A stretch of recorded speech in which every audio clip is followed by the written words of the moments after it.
Nós temos que orar por Jerusalém. É bíblico. Amém? Porque foi o povo que o Senhor escolheu. Aleluia. Queremos que nós estejamos diante da presença do Senhor, clamando agora, para que o Espírito Santo possa te encher da revelação do Senhor. Conhecer as Escrituras é importante, porque é a base para as nossas vidas. Mas, através da revelação e da unção do Espírito Santo, é que nós somos transformados. Só. Se não tiver mover do Espírito, fica uma teologia morta, que não muda, nem transforma a vida de ninguém. Por isso eu digo, você, eu, todos nós, precisamos buscar a unção do Espírito Santo dentro de nós. Para isso eu preciso de abrir meu coração. E eu quero que você abra o seu coração, para que o Espírito Santo possa falar com você, em nome de Jesus. Eu convido você até para ficar em pé, agora, e nós queremos declarar, que Deus enviou os seus profetas, para poder trazer a palavra. Ele escreveu, através de homens inspirados, a sua palavra. Não é um livro normal, é um livro escrito pelo Espírito Santo, para nos guiar na verdade da palavra de Deus. E eu quero agora selar este lugar com fogo do Espírito Santo. E eu quero que você agora possa adorar o Pai com todo o teu coração. Eu quero declarar qualquer peso que possa estar sobre as suas costas, seja retirado agora. Que o óleo do Espírito Santo possa ser derramado sobre você. Fala com Ele, eu quero ouvir a tua voz. Eu quero compreender no meu espírito a tua palavra. Eu quero conhecer mais e mais e mais de ti, meu Pai.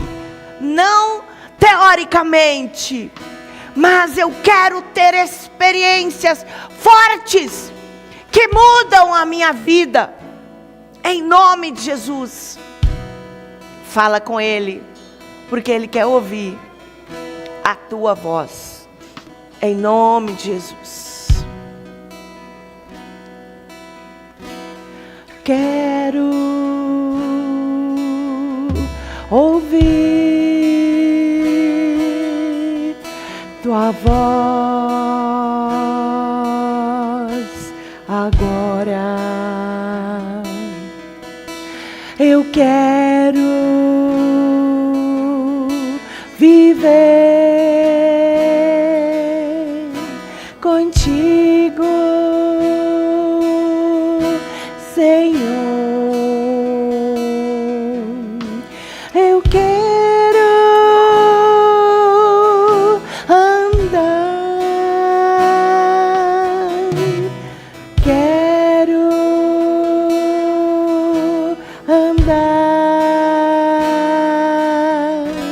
na tua vontade, meu Pai.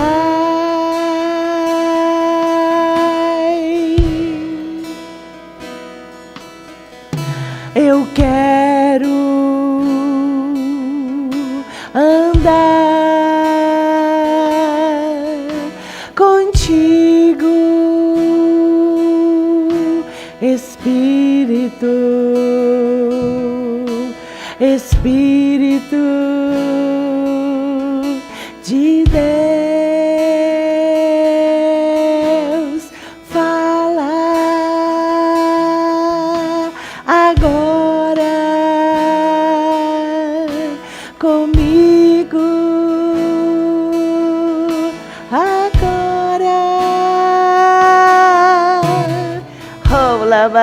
Cira Baravaias. Espírito Santo, limpa esta igreja agora com o óleo do Espírito Santo e fala dentro de nós. Queremos ouvir a tua voz.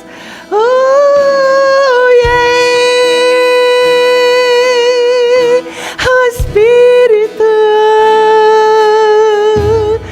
fala agora em mim, agora, Espírito de Deus. Pai, tens toda a liberdade de falar agora com cada um. Senhor, eu sei que cada um que entrou neste lugar está ansioso pela unção, pela revelação e por sentir, Deus, aquela fé que muda, que transforma dentro do seu coração. Pai, nós clamamos o teu mover, queremos ver a tua cura, queremos ver a tua cura, queremos ver a tua cura, a tua libertação, a tua renovação, o teu mover, agora, Pai, Halabarabaias, Halabarabaias,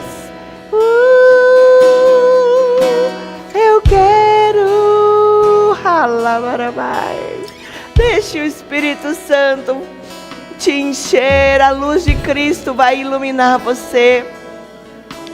E enquanto nós estamos neste momento aqui, eu dou a liberdade para você cumprir com o propósito de Deus e você trazer em nome de Jesus no altar o seu dízimo, a sua oferta, como fruto do teu amor pelo Pai, do teu compromisso com Deus, com a sua vida espiritual e com a igreja local, porque o seu dízimo é a causa de nós podermos manter este lugar.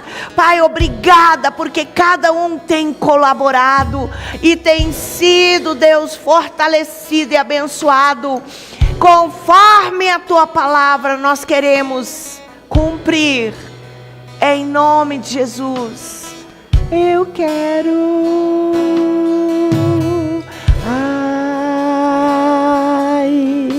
agora, meu Pai. Halabarabai, fala comigo, Senhor. No halabais, em nome de Jesus. Senhor, o teu povo tem sido fiel. Em nome de Jesus, por isso nós fazemos prova de ti. E nós te pedimos agora que seja quebrado, rompido toda a carga, todas as amarras, correntes, prisões.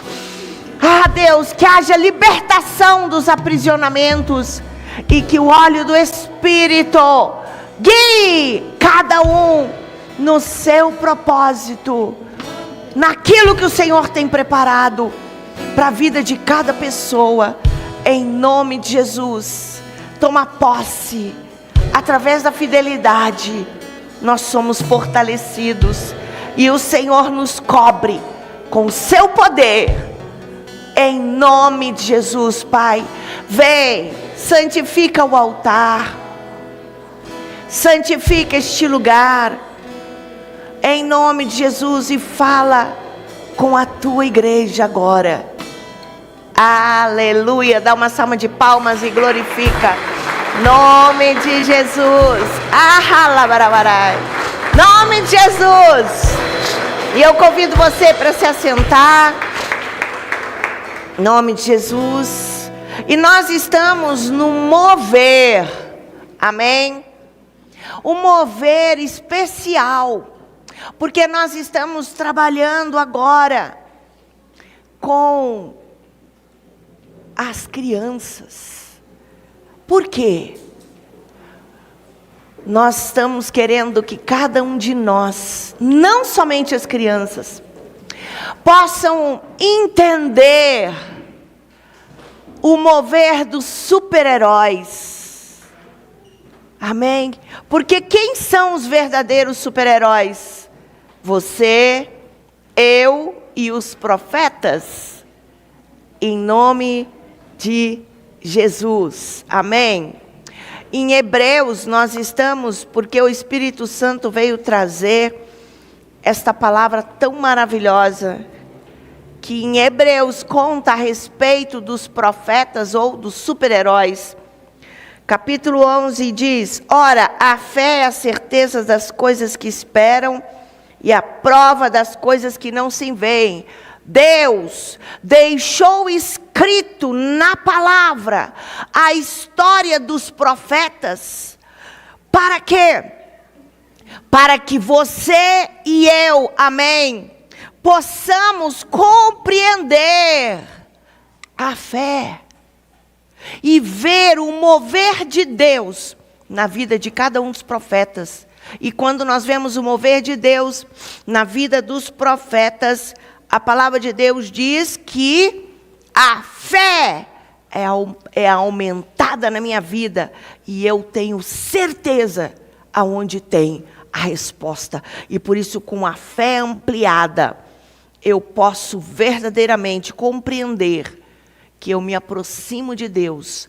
Então, outro dia nós trouxemos a palavra e falamos dos profetas, e aqui nós falamos da vida de Abel, de Enoque, de Noé, de Abraão, de Sara.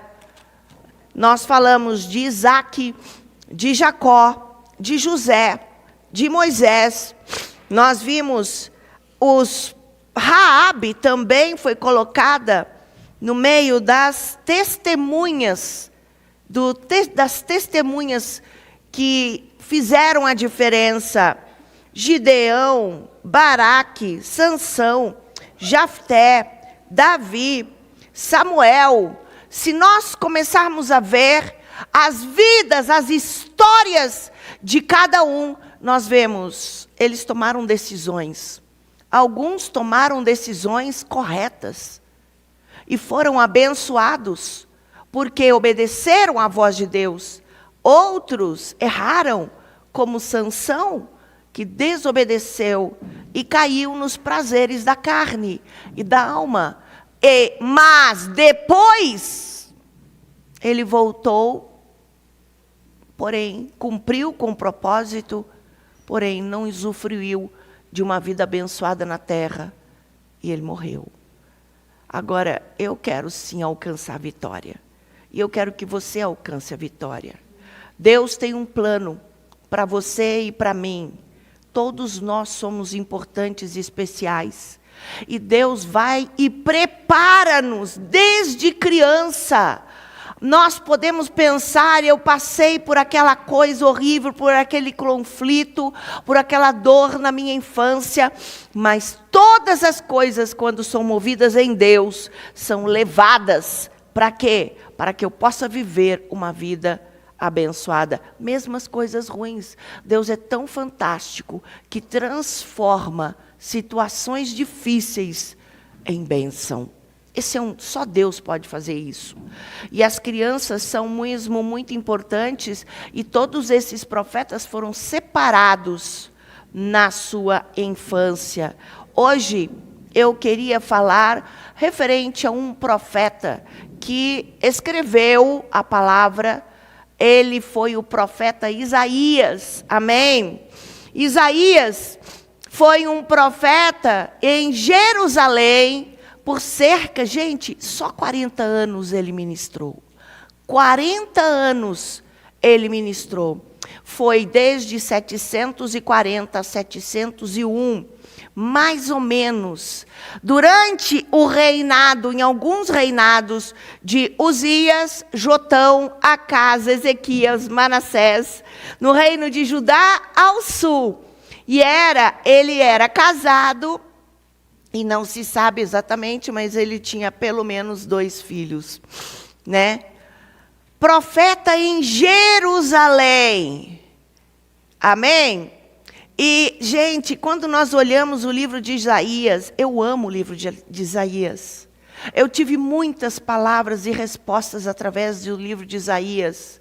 E quando, mais ou menos quando eu tinha uns 13 para 14 anos, eu pedi a Deus, porque Deus já tinha me falado, né? Ele tinha me falado que eu viria para o sul do Brasil. Ele me falou quando eu tinha 13 anos. Foi a primeira vez. E depois eu tive uma experiência com 14 anos, onde Deus me deu uma visão espiritual. E eu vim em espírito a Gramado, né? Só que eu não sabia, eu só reconheci 2 anos depois que eu estava em Gramado, que eu estava no centro, e eu vi a cidade e algo do Espírito Santo me lembrou a experiência que eu tinha acontecido com 14 anos de idade. Eu fui preparada por Deus. Deus sabia o porquê que eu estaria nessa terra. E Deus fez as coisas acontecerem.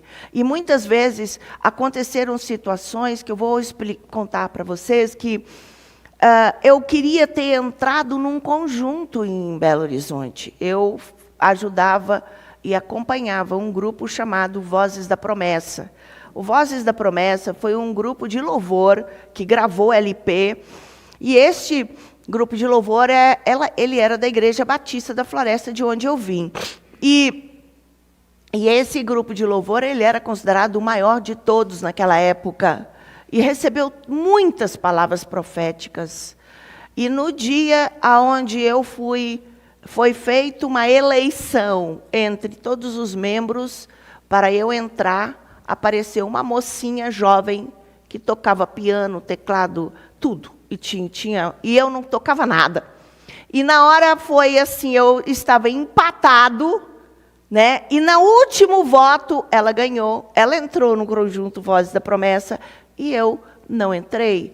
Isso aconteceu algumas vezes na minha vida, em lugares onde eu estava ali, tive a oportunidade de acompanhar, de estar com eles, mas eu não entrei nesse conjunto. E eu louvo a Deus, porque depois esse conjunto foi retirado, acabou com ele, e depois as promessas que foram dadas para o conjunto Vozes da Promessa se cumpriram no Diante do Trono, que foi depois que foi criado Diante do Trono, né?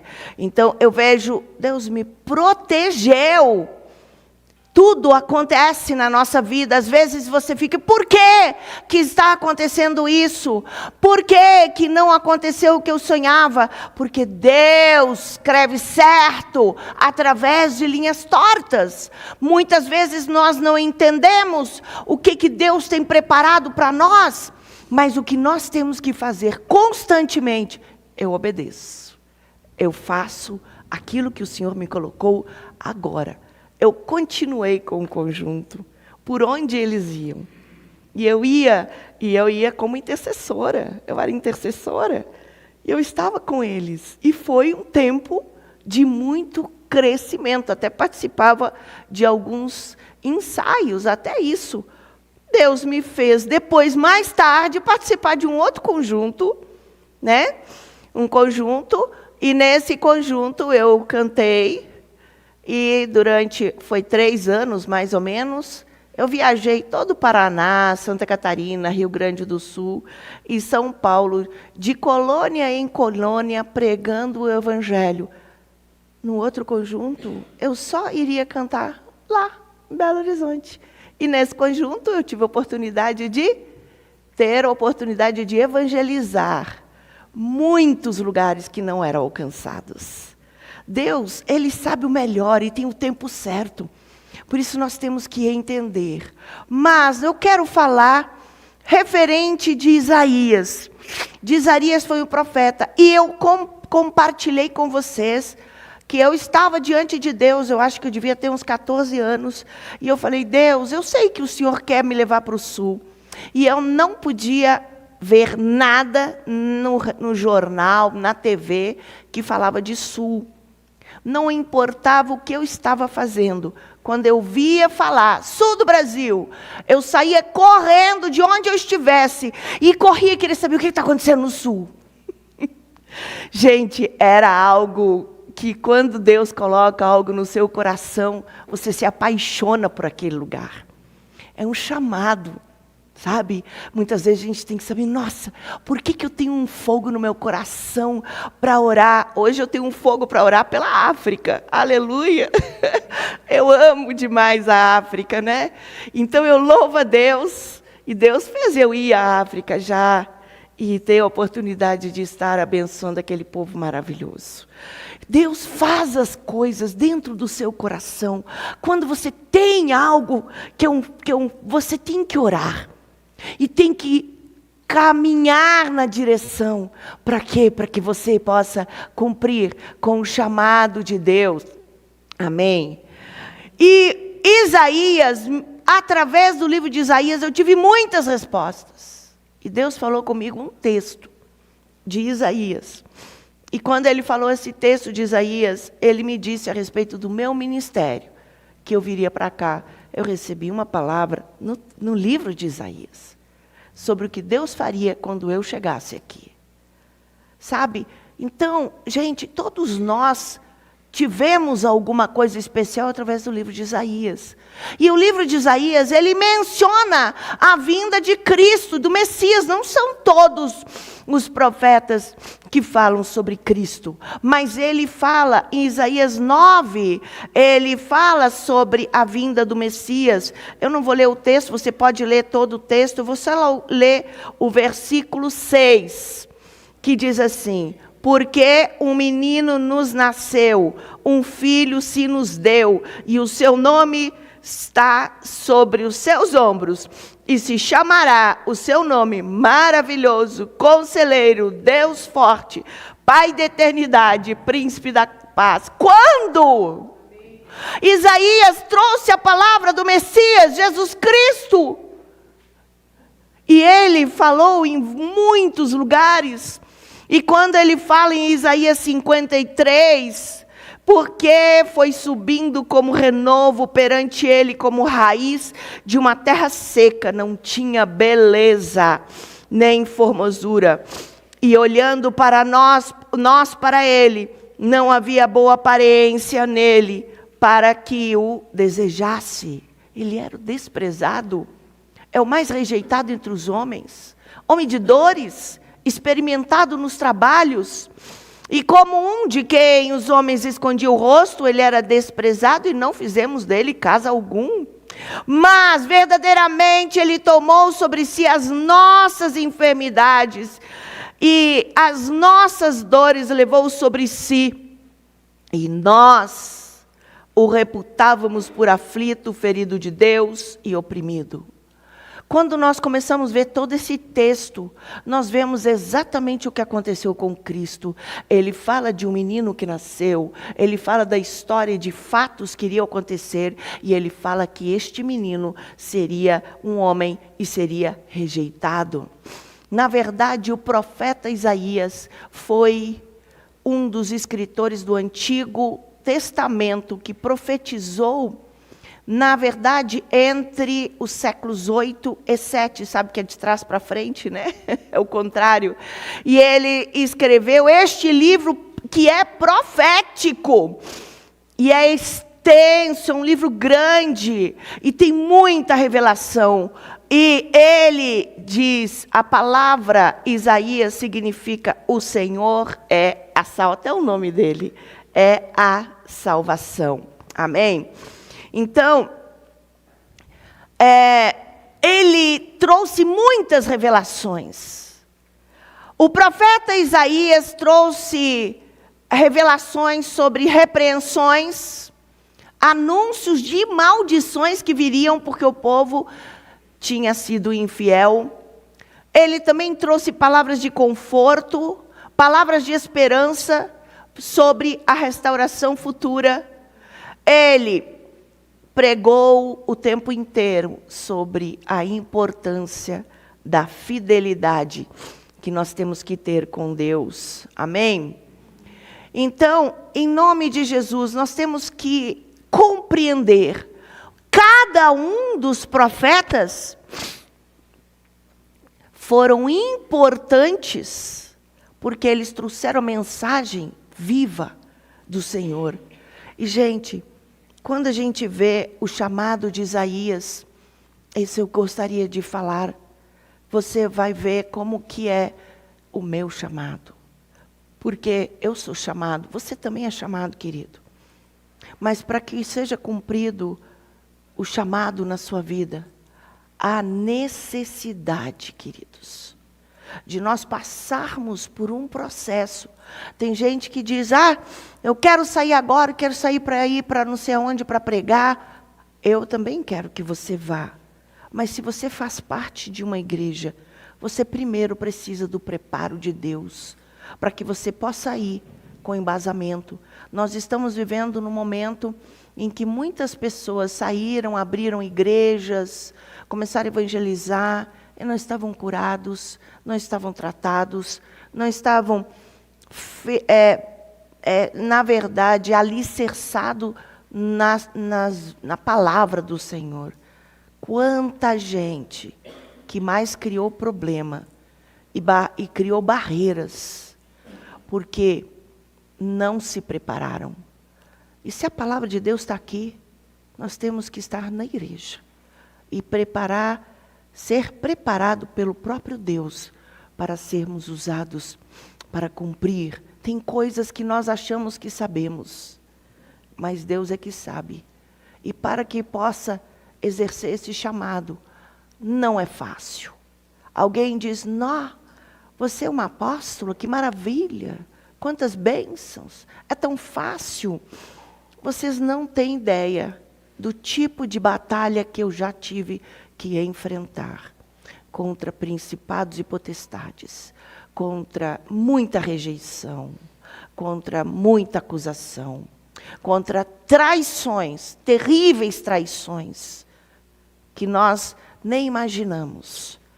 E eu mantive firme, porque eu não estou aqui porque alguém bate palma e aplaude pelo que eu estou fazendo. Muitos vão aplaudir, muitos vão bajular, não são verdadeiros, e muitos vão falar mal. Agora, o que vai manter é a minha comunhão e a certeza que eu tenho do chamado que Deus tem para a minha vida. E é isso que você precisa de ter. Ter experiência com Deus. E foi por isso que eu mantive diante da presença do Senhor. Porque eu tive experiências fortíssimas com Deus. Em muitos momentos, em muitos momentos, eu passei por muitas dificuldades. E vou dizer para vocês, a única coisa que eu nunca disse, Deus, eu vou te deixar. Deus, eu vou parar. Deus, eu vou desistir. Isso eu nunca fiz. A gente não sabe. Se você pensar em termos do profeta Isaías, não se sabe como que ele morreu exatamente, mas parece que ele foi todo cortado pelo meio. E quando a gente vê os apóstolos, só João morreu de morte natural. Todos eles foram perseguidos, todos eles foram atacados. O próprio apóstolo Paulo, no princípio, ele foi perseguidor da igreja, mas quando ele teve uma experiência forte com Deus, porque o próprio Cristo apareceu para ele, depois na sua caminhada ele diz, eu passei por tudo, eu passei por muitas dificuldades, mas eu venci. E o mais importante é você correr na vida, continuar, mas não desistir. Porque se você seguir, no princípio pode ter certeza. Agora, muitos estão florescendo, e você olha para as pessoas perto de você, e você pensa, olha, por que ele conseguiu isso? Por que o outro conseguiu isso? Você não pode olhar para a direita nem para a esquerda. Porque muitos plantaram, mas plantaram de forma ilegal. O importante é você plantar da forma certa, porque só aquele que plantar segundo o propósito de Deus, que colherá os frutos segundo o propósito de Deus. Amém? Também, você sabia que o profeta Isaías, nas suas mensagens, muitas vezes ele focava nos judeus exilados. E ele sempre falava do arrependimento. Mas o cara é exilado. O que é exilado? Eu já falei sobre o exílio. Nós já ensinamos a respeito do exílio. O exílio é pecado na primeira geração, na segunda geração, na terceira, na quarta, a separação de todos, a isolamento, e são mandados para prisões entre aspas, para terras onde se tornarão escravos. E o arrependimento não necessariamente é da minha atitude, da minha vida, mas eu me arrependo pelos pecados da minha família e dos meus. Eu preciso, porque eu já fui para o exílio e eu estou cumprindo com o exílio.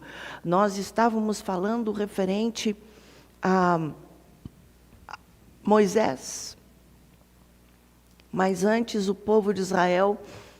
Isso, quando o Espírito de Deus me trouxe essa revelação, sempre tinha algumas dores e algumas dúvidas dentro do meu coração. E quando você tem uma dúvida, você pode perguntar para um líder da igreja, mas você pode perguntar para Deus. E eu, na verdade, como apóstola, eu não perguntava para você, eu perguntava para o Espírito Santo, porque eu sabia que o Espírito Santo ia me falar. E eu tinha umas dúvidas assim, mas Deus, como assim? Eu li algumas vezes aquele texto. Como assim? Eu não estou entendendo. Por quê? Como que o povo de Israel foi criado através de 4 mulheres? Uma nação através de 4 mulheres? Eu falo, Deus, mas isso está errado. Como pode uma coisa dessas? Porque o correto era que fosse criado através de um servo de Deus com a sua esposa. Mas a Bíblia fala que foi criado através de 4 mulheres. O povo de Israel, isso era uma das coisas que mexiam no meu coração. E eu falava, como isso, Deus? Mas Deus trouxe uma resposta. Por causa do pecado do povo de Israel. Por causa do pecado. As consequências vieram. Mas Deus não parou de abençoar. Apesar de nós estarmos nos encontrando, às vezes, numa situação difícil familiar, numa situação difícil na própria história da nossa vida, porque você pode estar passando por uma situação difícil, a sua família pode ser destroçada em relação aos princípios e aos valores, mas apesar disso, Ele sempre nos dá oportunidade. E Ele, apesar do pecado e de ter vindo o povo de Israel, as 12 tribos, através de 4 mulheres, Deus manteve a sua fidelidade e abençoou. E isso é como Deus age. E eu falei, Deus, por que o povo de Israel, que foi separado por Ti, que era um povo tão importante, que o Senhor cuidava dele, por que o povo de Israel foi para o Egito e ficou 400 anos como escravo no Egito? Era uma pergunta no meu espírito. Sabe quando você tem uma pergunta? Eu fico pensando no meu espírito e eu fico remoendo, como que a gente precisa de fazer algumas coisas. Eu não gero a falta de fé, a incredulidade, mas eu preciso de compreender alguns fatos da Bíblia, para que eu possa ver o que está realmente acontecendo nas Escrituras. Sabe, os bois comem e depois que eles comem, vai para o estômago o capim, e depois o capim sobe para a boca, e eles ficam horas ruminando aquela comida. E nós, como servos de Deus, temos que aprender a ruminar a comida, a aprender e receber a revelação. E eu falei, Pai, eu preciso de compreender por que o povo de Israel se tornou escravo, se eles eram teu povo amado e precioso? E Deus trouxe a resposta. E eu fiquei chocada, mas ao mesmo tempo é como se aquilo que ficava dentro de mim como uma pergunta, parece que a Bíblia se tornou mais completa. Quando eu recebi a palavra de que o povo de Israel se tornou escravo por causa do pecado de Abraão, de ter descido ao Egito, em vez de ter ido a Canaã, ele desceu no Egito e ele mentiu e falou que a sua esposa, ela era a sua irmã. Ela era sua irmã, de um dos lados. Não é totalmente mentira. Por isso que a meia-verdade é mentira. A gente não pode falar meia-verdade. Ou eu falo a verdade inteira, ou eu falo a mentira. Porque ela era meia-irmã, mas ela era esposa. Não importava se naquela época se era irmã. Importava é que ela era esposa. E ele ficou, em média, no mínimo uns 12 anos no Egito, tendo entregue a sua esposa para Faraó. E Faraó pôs ela no meio do harém. Gente, 12 anos. E ele, através da mentira, adquiriu riqueza. Ele era muito rico. Mas quando ele saiu do Egito, ele era multimilionário. Ele adquiriu muita riqueza, falando com Faraó uma mentira. E Deus veio punir a aquisição mentirosa, falsa, através da sua herança. Depois teve que pagar o pecado que ele cometeu. 400 anos como escravo em Israel. Por isso nós cremos nas maldições hereditárias. Por isso que nós temos que saber que todas as nossas decisões, elas vão dar frutos lá na frente. Então nós temos que saber, Senhor, por que eu estou sofrendo isso que eu estou vivendo agora? Eu estou sofrendo isso por causa de lá atrás, dos meus pecados e da herança dos pecados dos meus antepassados. Então eu tenho que fazer como Neemias disse, ir diante de Deus, confessar os pecados meus e os pecados dos meus antepassados, para sermos curados. Não é que o meu antepassado, quando eu confesso o pecado dele, ele vai deixar de ir para o inferno e vai para o céu. Não, é que nós temos nas nossas costas as consequências dos pecados. E nós, quando confessamos para nós. Amém? Então, vamos compreender, né? Na verdade, quando eles eram exilados, o pecado de Israel e Judá havia chegado a um nível tão abominável que Deus usou o profeta para falar acerca das várias maldições que atingiriam os hebreus de forma geral. E a maior delas foi o exílio na Babilônia. Nós estamos falando, por causa de Abraão, eles foram se tornar escravos no Egito, porque foi no Egito que ele roubou. Então ele teve que pagar. E agora nós vamos ver que o povo de Israel foi agora para o exílio na Babilônia. Amém? Então, além disso, dele trazer esse tipo de revelações, o profeta Isaías também profetizou que um remanescente sobreviveria esse período e retornariam à terra prometida. Então, gente, que importância que foi a vida de Isaías. Mas para ele chegar nisso, ele precisou de passar por uma experiência de cura muito forte. Em Isaías, no capítulo 6, nós vimos a experiência que ele passou.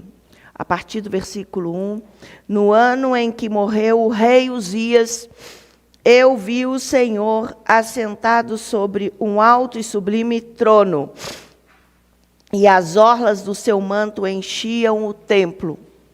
os serafins estavam acima dele. Cada um tinha 6 asas. Com 2 asas cobria os rostos, com as 2 cobria os pés, e com 2 eles voavam. Aqui eu vou falar sobre os serafins. Os serafins, gente, são seres, porque Deus é um Deus criador, e existem muitos tipos de anjos e de seres celestiais. E os serafins são aqueles cheios de fogo.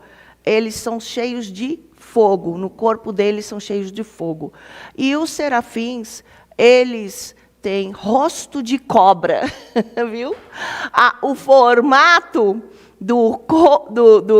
o formato do rosto dos serafins é rosto de cobra.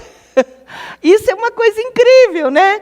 E aí a gente tem que ver, porque hoje a gente tem as cobras, e eu fico pensando, quando Deus criou todos os animais, e pôs um animal que foi chamado do mais astuto de todos os seres, de todos os animais na terra, que Lúcifer escolheu, ele tinha cara de serafim, que eram as cobras. Mas o que aconteceu com uma cobra? Se tornou um ser peçonhento, rastejante, que a gente tem nojo hoje, e não existe como. Ele se transfigurou num ser, mas a cara do serafim era um ser lindo, que tinha 6 asas. Era um ser estranho, diferente. Amém? E Isaías viu. E clamavam uns aos outros, dizendo: Santo, Santo, Santo é o Senhor dos exércitos, e toda a terra está cheia da sua glória. E aqui no versículo, eu tenho que pular porque o tempo é curto, mas eu quero trazer só um pouco sobre a vida de Isaías, para que ele se tornasse o profeta que ele foi. Ele passou por essa experiência fabulosa, fantástica. Amém? Diz aqui: então disse eu: ai de mim, que vou perecendo, porque eu sou um homem de lábios impuros, e habito no meio de um povo de impuros lábios. Os meus olhos viram o Rei, o Senhor dos exércitos. Mas um dos serafins voou para mim, trazendo na mão uma brasa viva, que tirava do altar como a tenaz. Com ela tocou a minha boca e disse: vê isso, tocou os teus lábios, e a tua iniquidade foi tirada e purificada do teu pecado. Para que Isaías cumprisse com o propósito de ser um grande profeta, de ver a Deus e de ter experiências fortes com Deus, ele precisou de ser restaurado e curado.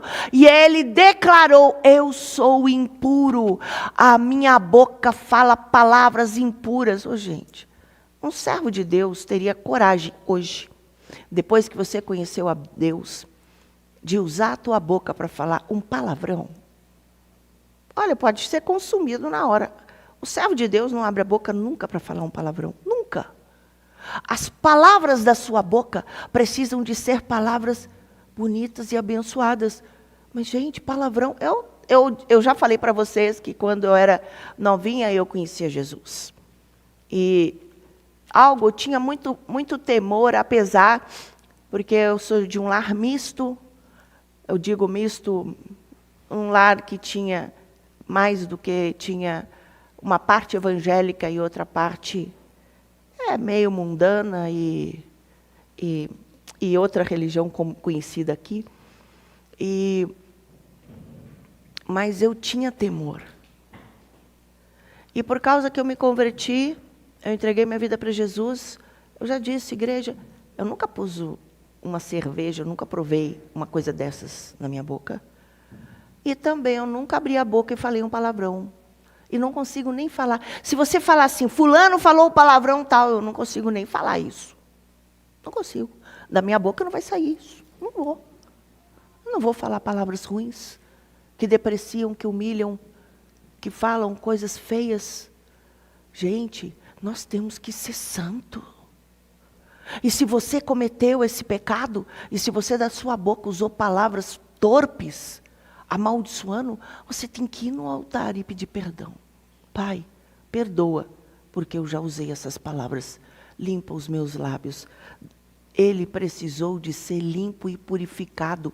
E a Bíblia fala que um serafim pegou uma brasa de fogo e pôs na boca de Isaías e queimou ele, a ponto de curar. E aqui diz, ele foi purificado da sua iniquidade. Oh Deus, nós vamos falar, Deus, faça isso comigo, purifica da minha iniquidade.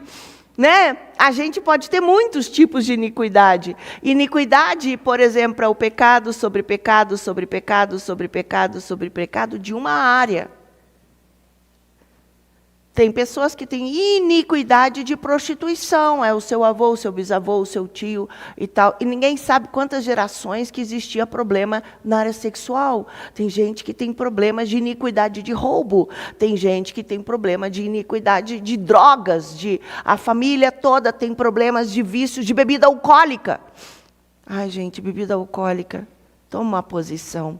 Nunca na minha vida eu vou tomar nenhuma gota de álcool, de nada. Sabe por quê?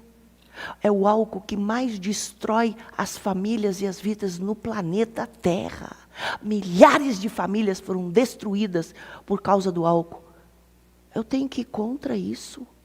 Eu tomo uma posição e falo, nem socialmente, principalmente socialmente.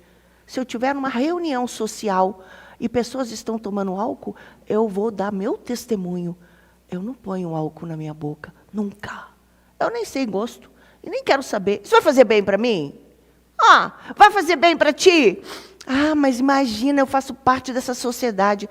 Ou você é crente, ou você é incrédulo. Você tem que tomar uma decisão. E se na tua família era comum, em nome de Jesus, muda! Faz uma aliança com Deus, purifica a sua história e a sua vida. Em nome de Jesus.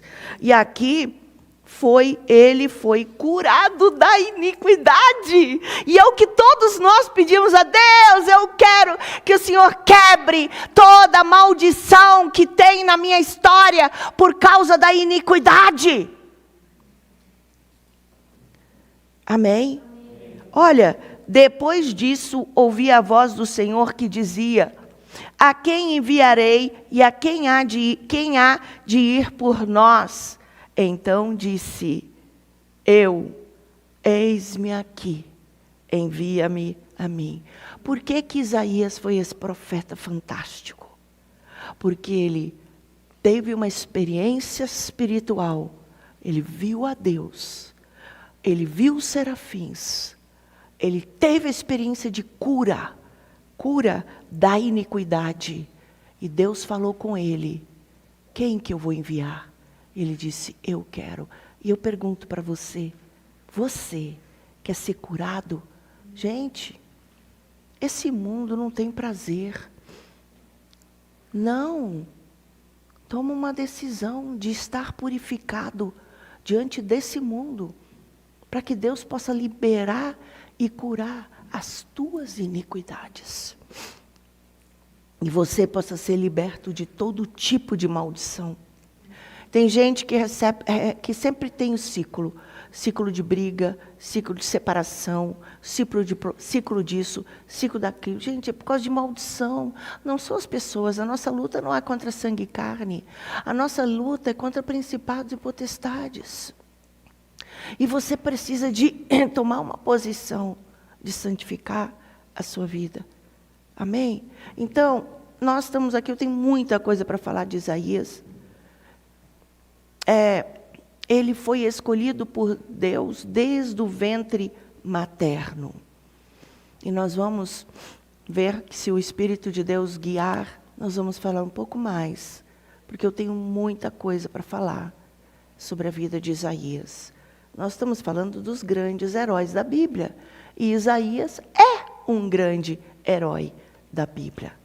Amém? Então, eu vou pedir para você ficar em pé.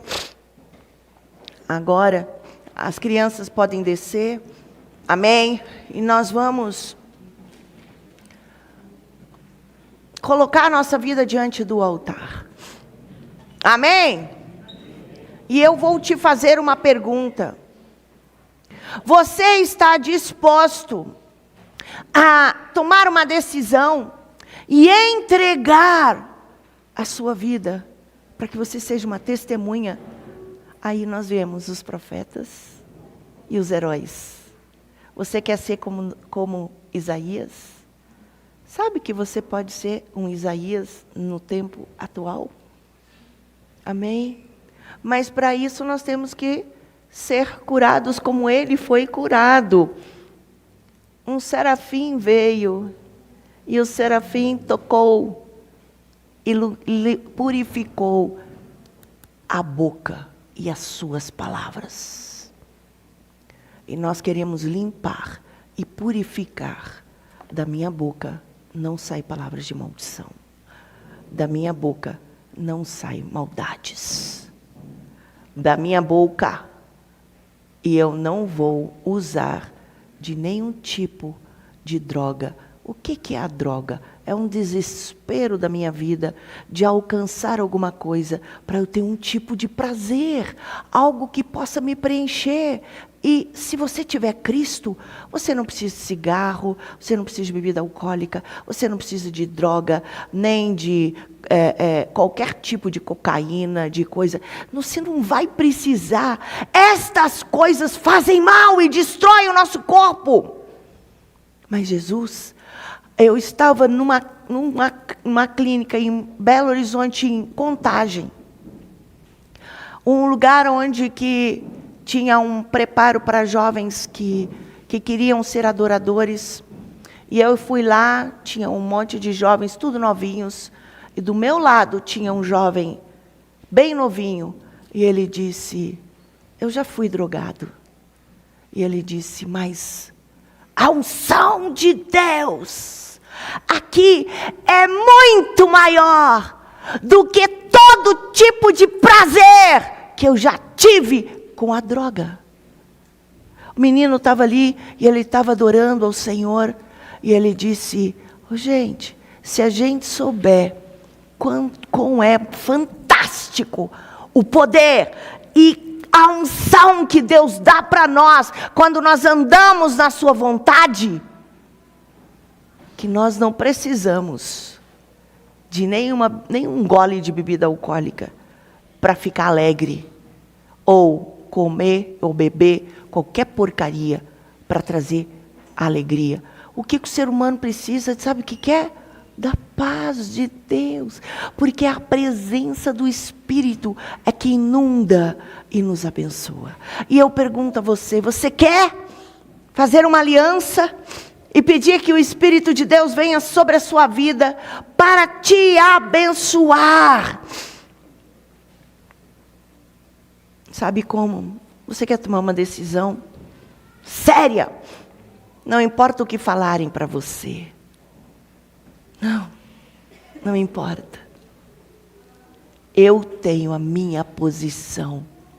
Se vierem para você, toda a turma da sua sala, para os jovens, todo mundo fumando, bebendo, fazendo porcaria, e eles te oferecerem tudo para ser teus amigos, porque é mais ou menos assim que acontece, você vai dizer, eu posso ficar sozinho na minha sala. Eu fiz isso na minha adolescência. Eu posso ficar sozinho na minha sala, mas eu não me corrompo com nada dessa terra, porque Jesus é melhor do que qualquer coisa que esse mundo possa me dar. Amém? Amém? Então, se você quer fazer uma aliança, você vai levantar as mãos e eu vou orar contigo. E você vai falar, eu quero. Amém? Quem deseja, levanta as mãos e fala assim, Deus Pai, eu sei que Tu és poderoso. O Senhor morreu por mim. Eu vejo que Isaías teve uma experiência com o Senhor. E o Senhor o livrou de toda iniquidade. Mas ele precisou de se tornar separado e santo. Hoje eu quero fazer uma aliança com o Senhor nunca mais permitirei que o pecado domine a minha vida. Eu tomo posição que nunca mais vou autorizar nenhum tipo de bebida alcoólica na minha boca, nem socialmente. Eu tomo posse que eu sou do Senhor.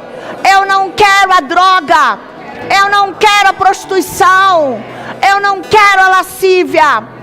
Eu quero sim ser santo, como tu és santo.